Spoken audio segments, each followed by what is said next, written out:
Hello, and welcome to the Modular DM, where I make everything from dungeons to taverns that can fit into just about any campaign or setting. I'll do all the hard work so that you busy or lazy DMs out there can have a little bit easier time getting ready for your upcoming session. Today, on our next episode of the Modular DM, we're going to be jumping into an underground hideout for a small group of bandits that have been terrorizing your nearby town and or hamlet. They turned a cave into a proper hideout. This is Gundrick's Keep. So we're actually going to be recreating an old dungeon that I made about a year ago using u/monk-e-boy, his dungeon mapper tool, which I found on Reddit. Here's a look at the original map. So as you can see, pretty cool style. It doesn't have all of the same customization and assets that I have in Dungeonographer, so I still prefer Dungeonographer, but for a quick web tool, it was really fun to play around with, and it really helped get me interested in making maps like this. So absolutely a great tool, definitely worth checking it out. I'll go ahead and link his subreddit down in the description. So we're starting to get this basic layout together already. We're looking at the cave entrance up here in the corner, and we're going to go ahead and begin working on the rest of the layout of the hideout as well.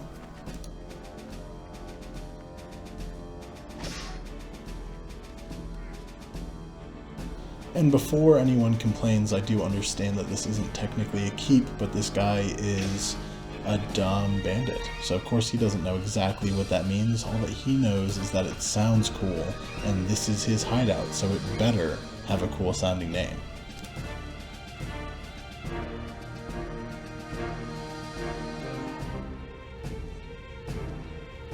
So honestly, there are some things that if I was starting this from scratch, I would probably do a little bit differently about the design, but I kind of want to give credit to the design I did a year ago, just because of where I was at that point in life, and I want to put that out as sort of a finished design. I think that the fact that it isn't perfectly optimized as a dungeon or something like that, in a way gives it character, and either way, I still absolutely love this design, and I hope you guys do too.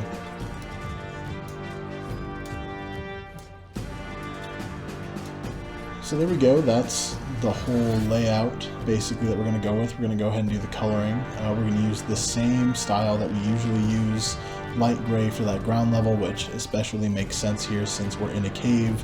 That light gray would be sort of just that first layer of rock, I guess. And we'll do the outline of the cliffside or mountainside or however you want to do it.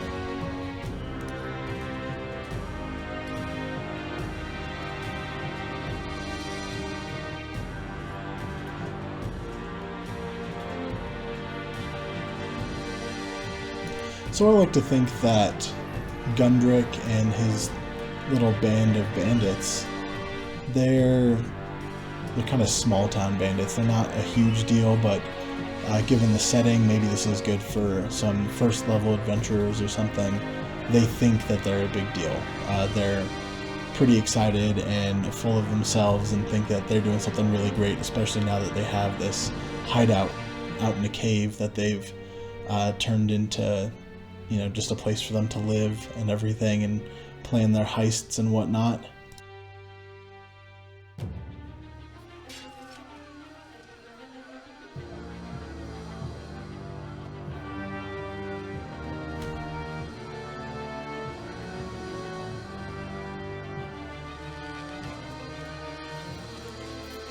I wish that there was a way to auto line up these ladders, but I guess it also makes sense that the construction might be a little bit shoddy given that these are just some, you know, low tier bandits who think that they're really cool having just turned a cave into a hideout, so maybe it makes sense that the ladders aren't on very straight.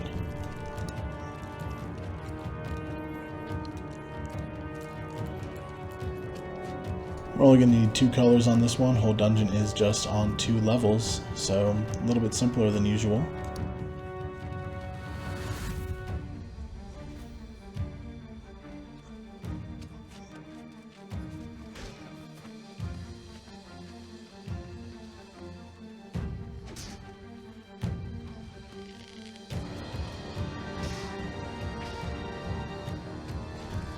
we'll go ahead and start adding all the dungeon dressing to this whole place, all the assets and everything.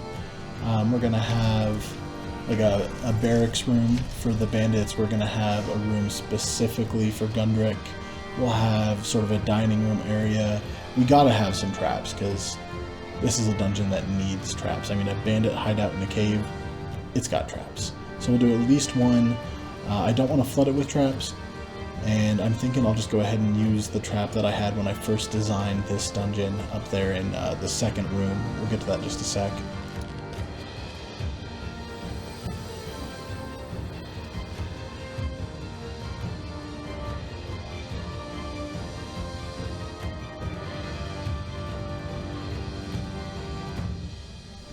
So I know these are technically bushes, but we're going to go ahead and use them as boulders sitting in this room.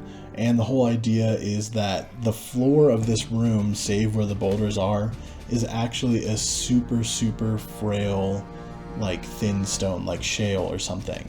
And if the adventure is maybe anything heavier than a goblin, so even like a kobold or a halfling, if they just walk across the floor, then they fall through, and maybe they don't really take any damage, they're not stuck or anything, but it makes a bunch of noise and it alerts all the bandits to the fact that the adventurers are here in the hideout.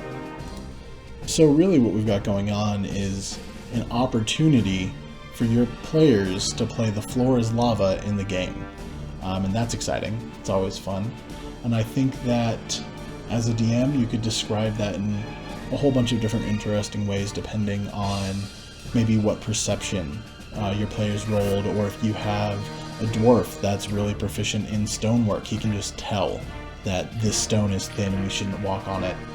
Maybe he doesn't know that we should jump on the boulders, but you know, there's some sort of hints here. Maybe cracks in the surface of a floor could be interesting too. Either way, I just really love the idea of making your characters play the floor as lava in a dungeon. I think that's fun.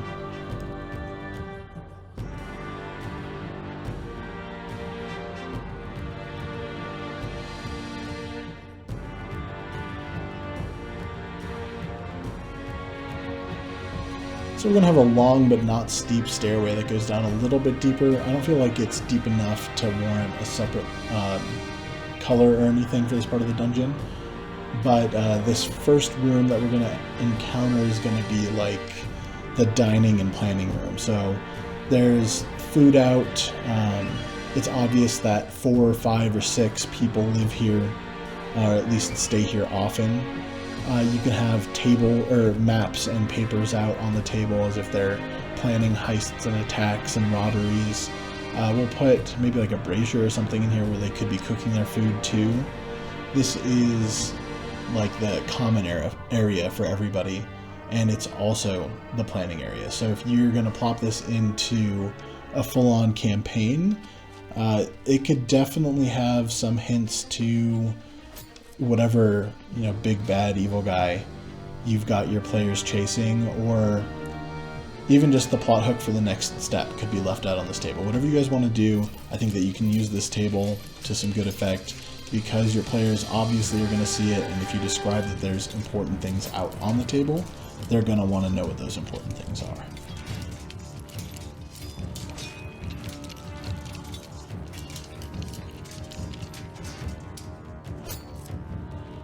Up next, we're going to throw some beds into the bandits' quarters. This is going to be really simple. Again, these are small beans bandits. They're not, you know, raking in a whole lot of gold or anything, so it's just 4 beds. Just beds sitting out. I think it makes sense. They wouldn't have anything luxurious. I don't even know if they would be successful enough at this point to have chests of goods that they've stolen, of their personal items and everything. That's how I'd run it. You want to add that, go for it. I'd make these videos so you guys can drop them into your campaign and flavor them however you want. So this is going to be Gundrick's quarters over here. It's close enough that he could communicate and get to the other bandits' quarters as fast as he needed to, but it still gives him the space and allows him to be sort of a prideful bandit leader who, again, is kind of full of himself, it would seem. So we'll give him a bed that's twice as big as all the other bandits because he feels important. We'll give him a desk. where we'll put more important documents, or at least I would, whatever's relevant to your campaign or the area or something else you want your players to track down. And we'll give Gundrick a chest here hidden behind his desk where he keeps the best stuff that they've stolen so far. So I think it fits his character. I think it makes sense. And I think that if you want to drop a little plot hook item in here, or just a fun magical item to give one of your players, great place to do it. I'd have it locked. I'd have your players either have to search for the key, get the key off of Gundrick, or pick the lock. But I would put something either helpful to the overall quest that the players are on, or just fun to use in this chest.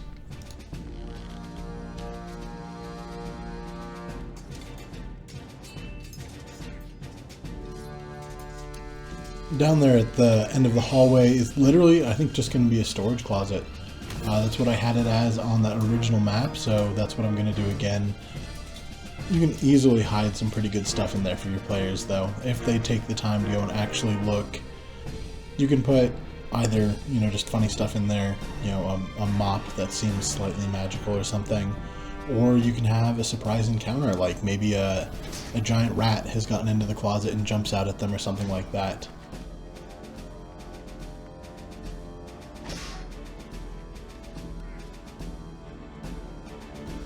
This next room, I think, is fun to run, and again, it can be really useful in advancing your campaign. It's an actual dungeon in the dungeon, which you don't see often. We'll have 4 cells lining the wall. We'll go ahead and, you can put NPCs, you can put skeletons, you can put items. An actual dungeon's actually a really helpful thing, honestly, to have within the dungeon that you're running as a DM. Just all kinds of utility there.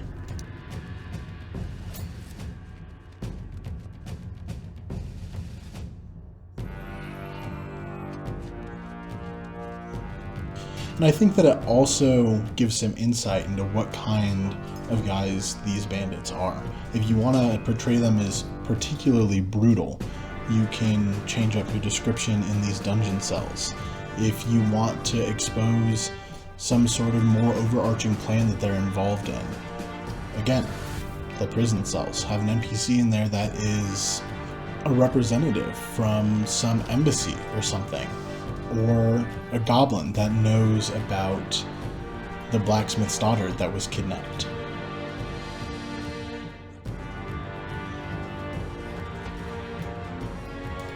So just for flavor, we're going to go ahead and add boulders up in this first room. It makes sense. Maybe the cave's partway caved in or something.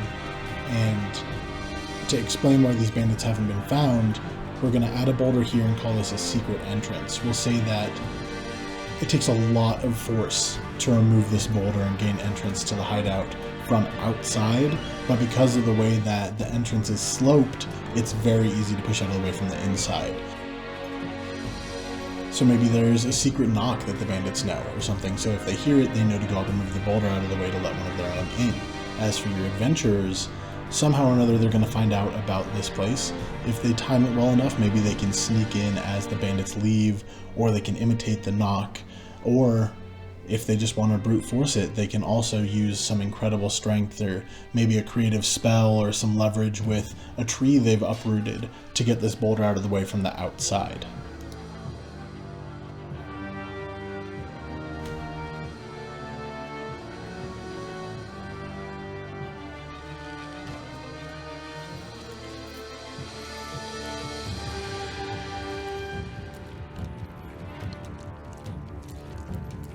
So that is about it for Gundrick's Keep, guys. Let's go ahead and talk plot hooks. I know that we've talked quite a bit about what you can use this dungeon for as far as storytelling goes, but that being said, we haven't really touched on what gets your adventurers here. I think that being a group of bandits, it's really easy to throw pretty much any plot hook out there for them. Some caravan was raided and all the goods were stolen. Someone was kidnapped. Maybe even there's something more interesting going on. These bandits have snuck out here and they're deceiving the nearby village to think that something supernatural is going on. Maybe they're putting out smoke signals outside the cave that is scaring nearby villagers. Or maybe they're purposefully making strange noises with some instrument that they found or stole or made, just to keep people away while they're able to work for their own gains. There's a lot you can do with bandits. It's pretty easy. So this is the dungeon, guys. Thank you for watching.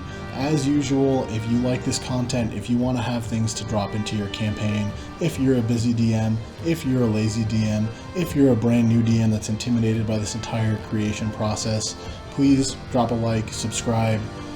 Really, I'm just here to help other DMs. I want to have as much of an impact on the community as possible. I would love to hear about your experience with anything that I make. We've got a subreddit, we've got the comments here. Please drop your experience anywhere, and just let me know. Let me know what you want to see, let me know what you like to use, and let me know how it goes. Thanks, guys, and we will talk to you soon.